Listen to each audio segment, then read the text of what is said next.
I am a man, and I am a man who dismissed the original Dragon Age as pap before realising it was one of the best games ever made, and yes, I am deadly serious. Of course, with this in mind, it was with some sense of trepidation that I approached Inquisition.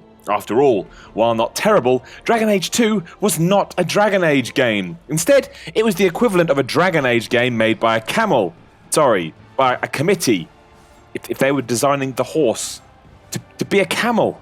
Fuck. Inquisition suffers from some similar issues. Seemingly horribly influenced by the MMO, and worse still, fucking Assassin's Creed.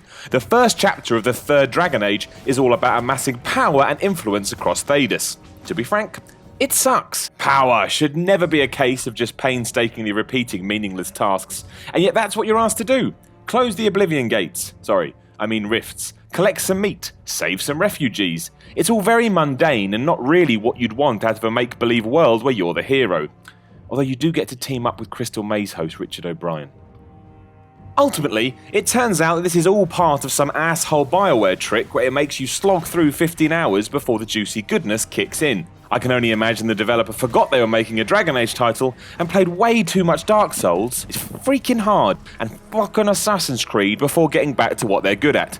It's a huge disappointment because you have to push through what feels like an endless amount of gump before getting to the good stuff, namely being put in charge of said Inquisition. It's needless too. With your character portrayed as a world-destroying threat to save you in a matter of minutes, this rise needn't have taken as long as it did.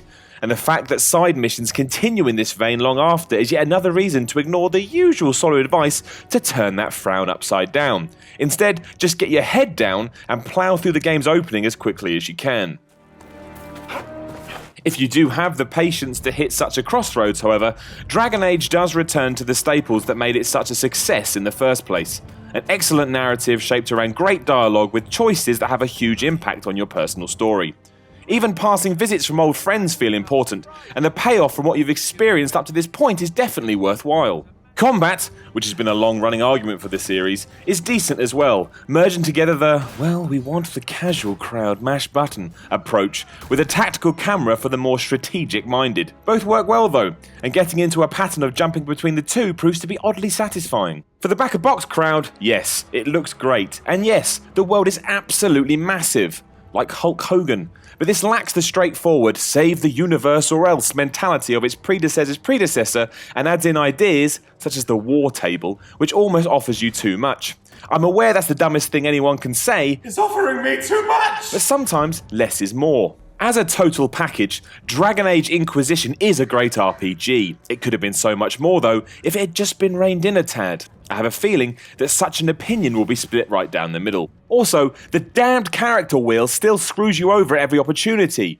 Whatever you think I did, I'm innocent. That's not how I wanted to say that, damn it. Jeez, you stupid baby. Get up for goodness sake, saving the world. My ass couldn't save a fucking pedal, a fucking pup. Chasing me and then a woman.